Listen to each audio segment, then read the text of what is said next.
Isang estudyante, mga tol, ang natagpuan ng mga sundalo sa bundok, mga tol, kung saan nagkaroon ng engkwentro itong New People's Army at saka mga militar dito sa may Mindoro, mga tol, no?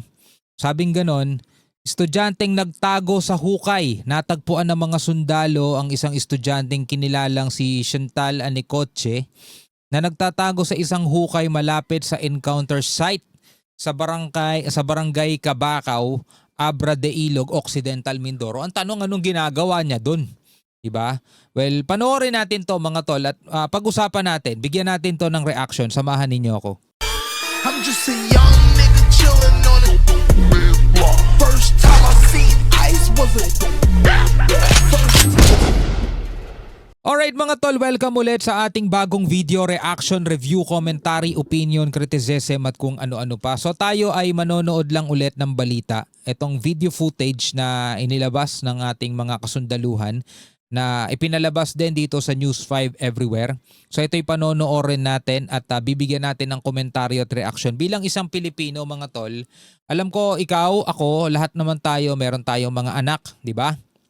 At sana ay magabayan natin ang ating mga anak dahil unaalala ninyo, mga tol, umiiyak yung mga magulang nung isang estudyanteng nasawi, no, dito sa engkwentro ng militar laban sa mga rebeldeng grupo dito sa Mindoro dahil yung anak pala nila member na nitong New People's Army, mga tol. Nakakalungkot isipin kasi akala mo nag-aaral, di ba? Ayun pala, nandirito na at iba na ang paniniwala. So sabi rito sa report, estudyanteng nagtago sa hukay, natagpuan ng mga sundalo ang isang estudyanteng kinilalang si Chantal Anicoche na nagtatago sa isang hukay malapit sa encounter site sa barangay Cabacao, Abra de Ilog, Occidental Mindoro.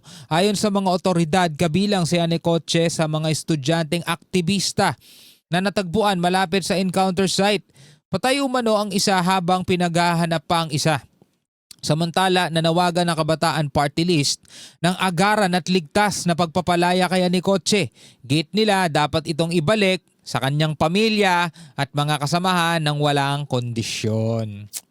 Dapat alamin muna anong ginagawa niya dyan. Imbestigahan muna bakit ka nandiyan dyan. Diba? Ay nako. So huwag na natin patagalin pa. Panoorin na natin to. Courtesy 203rd Infantry Bantay Kapayapaan Brigade, January 8. O to, January 8 lang, 2026. Tayo. Okay, we're here. Anong pangalan mo? What's your name? Chantal, what's your surname? Alam na agad nila, ni English na eh.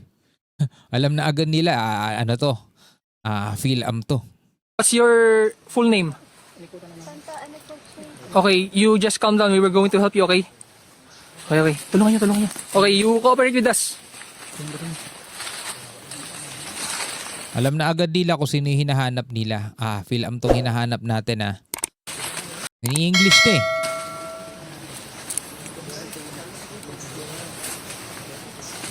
Careful.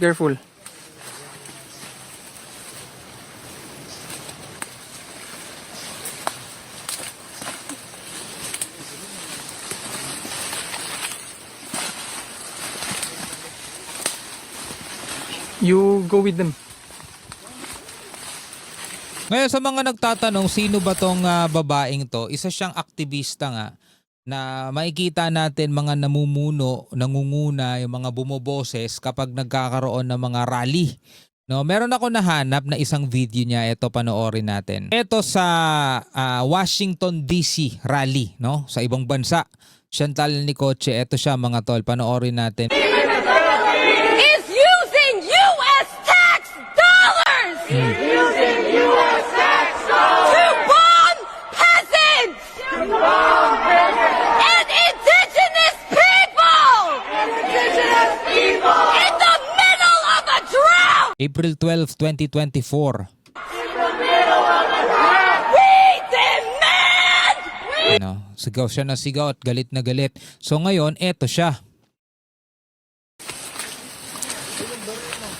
Uy, mag-ready ka na. Nasa Washington DC siya, ngayon natagpuan siya rito sa bundok nagtatago sa hukay. Pagkain dyan.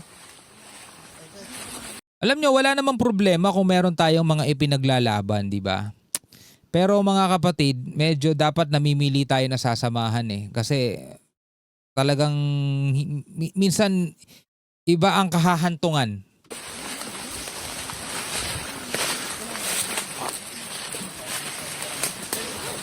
You go there, Chantal. In the open area.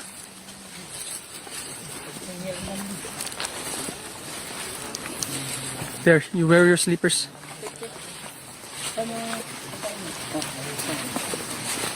Bigyan niyo ng pagkain.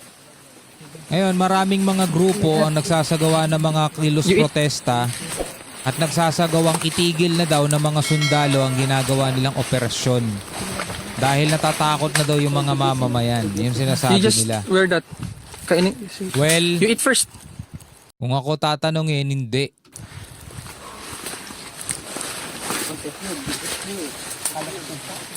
Chantal, you eat.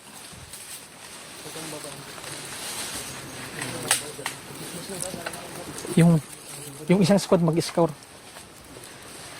Mag-scour yung isang squad. Baka may mga, alam pa daw dyan, may mga baril-baril or kung ano man. Clear naman lang dun, dito lang banda. Ah. Bata pa to eh. Minsan nasasayang yung talino pag nai-impluwensyahan ka ng ano eh. Maling paniniwala eh. Doon, napan ko na doon. Doon banda, pinuntahan mo na din. Ba't ka napunta dito, Chantal? Why did you come here?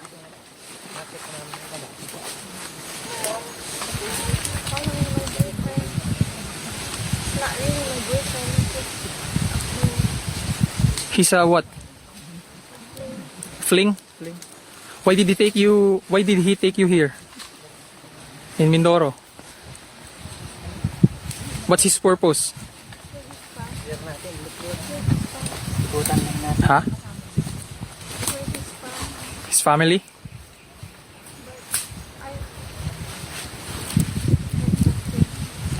If you don't trust him, then why did you come with him? I thought I could trust him, but he didn't treat me well, so I just wanted You tell us the truth.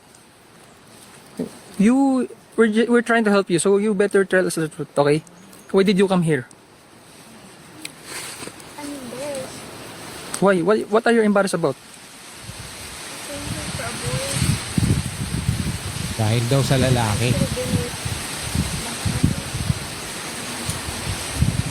with Okay, it's okay. You eat first, you eat. So, you came here December 27, ever since you were here na. So, and then when did you go here?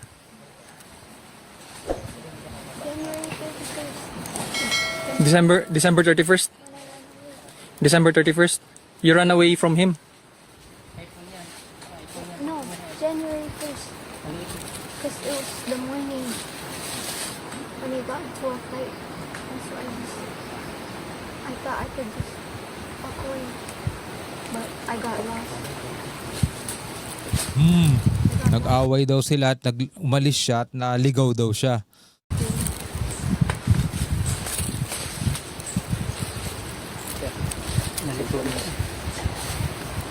Do you have cell phone in you?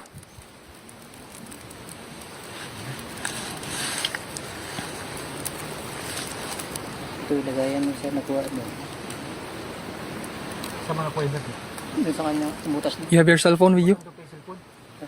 Sure? I-check niyo daw. Do you have a cellphone?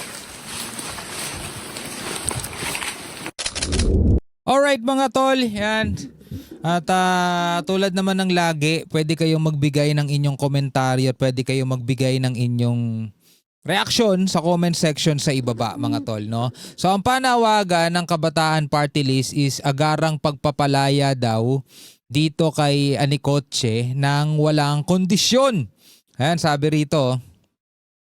Ana, Samantala, nanawagan ang Kabataan Party List ng agaran at ligtas na pagpapalaya kay Anicoche. Giit nila, dapat itong ibalik sa kanyang pamilya at mga kasamahan ng walang kondisyon. Ano yun? Ganun-ganun na lang ba yun? Diba? Nakita ka dun sa malapit sa encounter site, diba? Tapos, sige, balik nyo na yan. Hindi naman siguro minor de edad to. Diba na talagang kailangan i-turn over agad sa mga ganyan-ganyan. Ibabalik to sa kanilang pamilya, syempre. Pero kailangan muna to ng further investigation. Diba? Kasi malay natin, isa na pala siya sa mga nakikipaglaban sa ating mga kasundaluhan. Diba? So hanggang sa muli mga tol, ako nga pala si Shovel D. Peace out.